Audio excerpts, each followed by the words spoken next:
ایک دفعہ کا ذکر ہے آزاد کشمیر کے ایک پرسکون قصبے اونچی پہاڑی میں شہباز نام کا ایک نوجوان لڑکا رہتا تھا۔ شہباز ایک متجسس بچہ تھا۔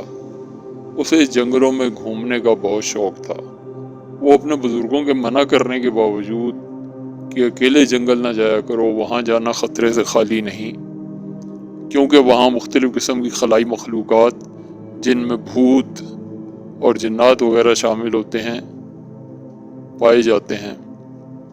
لیکن شہباز اپنے بزرگوں کی کسی بات کو اپنے تجسس کی راہ میں دیوار سمجھتے ہوئے خاطر میں نہیں لاتا تھا۔ ایسے ہی ایک دن جب وہ صبح ہوتے ہی ایک پرانے جنگل کی طرف نکل گیا۔ اس روز وہ جنگل میں بہت اندر چلا گیا۔ جنگل میں شدید اندھیرا تھا۔ وہاں اسے ایک پرانا محل نظر آیا جو کہ اب کھنڈر میں تبدیل ہو چکا تھا۔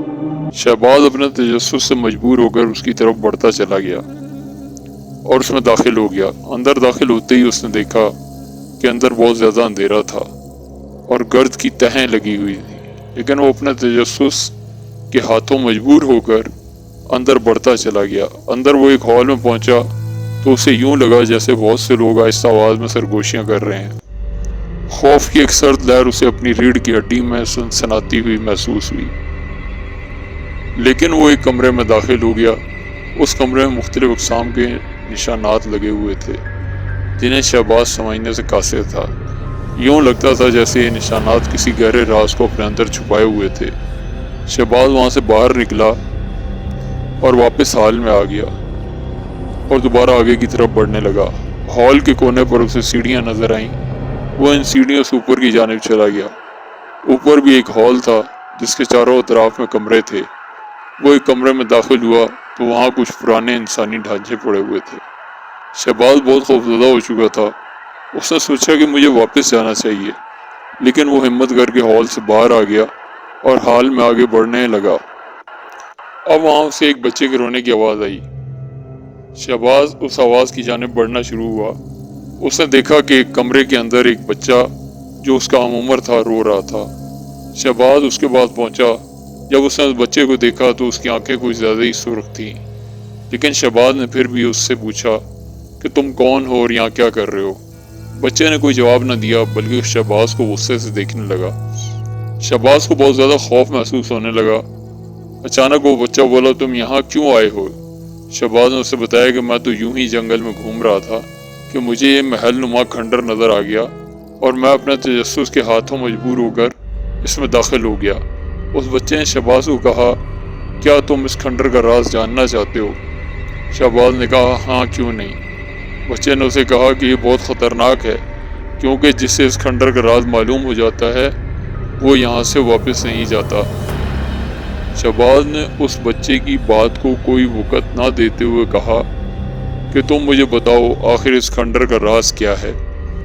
وہ بچہ اٹھا اور اس کو کہنے لگا کہ آؤ میرے ساتھ، اور شہباز کو اپنے ساتھ لے کر ہال سے ہوتا ہوا ایک بڑے کمرے میں جا پہنچا۔ یہاں پہنچ کر اس بچے نے کہا، یہ بہت عرصہ پرانی بات ہے، یہ میرے باپ کا محل تھا، یہاں پورے علاقے میں میرے باپ کی حکمرانی تھی۔ میرا باپ ایک سخت مزاج بادشاہ تھا۔ ایک بار اس کے دربار میں ایک ایسا شخص پیش ہوا جس کے دونوں ہاتھ کٹے ہوئے تھے۔ اس نے بادشاہ سے عرض کی کہ ایک جادوگر نے اس کے کاروبار اور گھر بار پر قبضہ کر لیا ہے اور اس کے دونوں ہاتھ بھی کاٹ دیے ہیں۔ بادشاہ یہ سن کر بہت غصے میں آ گیا اور اس نے اپنے اہلکار بھیج کر اس جادوگر کو دربار میں بلا لیا۔ جب جادوگر دربار میں آیا تو بادشاہ نے اس سے پوچھا کہ تم نے اس شخص کے ساتھ ایسا سلوک کیوں کیا؟ جادوگر نے کہا کہ مجھے اس شخص سے اپنا کچھ ادھار لینا تھا، لیکن یہ شخص مجھے میرا ادھار واپس نہیں کر رہا تھا۔ اس کے بجائے اس نے میرے ساتھ دشمنی شروع کر دی اور میرا مزید نقصان کیا، جس کی وجہ سے غصے میں آ کر میں نے اسے اس کے بازوؤں سے محروم کر دیا اور اسے گھر بار پر قبضہ کر لیا۔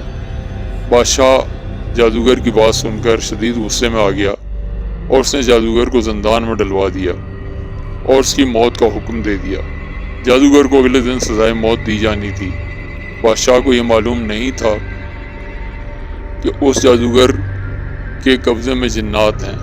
اس رات اس جادوگر نے اپنے جنات کو بلا کر بادشاہ اور اس کے وزیروں اور ہمارے تمام گھر والوں کو قتل کروا دیا اور اس محل کو کھنڈر میں تبدیل کروا دیا۔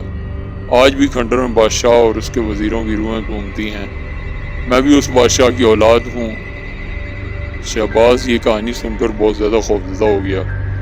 اس نے سوچا کہ اسے واپس بھاگ جانا چاہیے، لیکن جب اس نے پیچھے مڑ کر دیکھا تو وہاں سیڑھیاں نہیں تھیں۔ شہباز گھبرا کر آگے کی جانب بھاگا۔ وہاں اس نے دیکھا کہ ایک سایہ کھڑا ہے۔ شہباز ٹھٹک کر رک گیا۔ اس سائے نے شہباز کو کہا، ہم تمہیں اپنے محل میں خوش آمدید کہتے ہیں، آج سے تم ہمارا حصہ ہو۔ اتنے میں وہ بچہ بھی شہباز کے پاس پہنچ گیا اور شہباز کا ہاتھ پکڑ لیا۔ شہباز کو شدید قسم کی ٹھنڈ کا احساس ہوا۔ اتنے میں وہ سایہ آگے بڑھا اور شہباز کا دوسرا ہاتھ پکڑ کر اسے اپنے ساتھ اندھیرے میں لے گیا۔ اب شہباز بھی ان کا حصہ بن چکا تھا۔ Dear viewers, if you like to watch this kind of stories, do subscribe, like and share our channel. Thank you.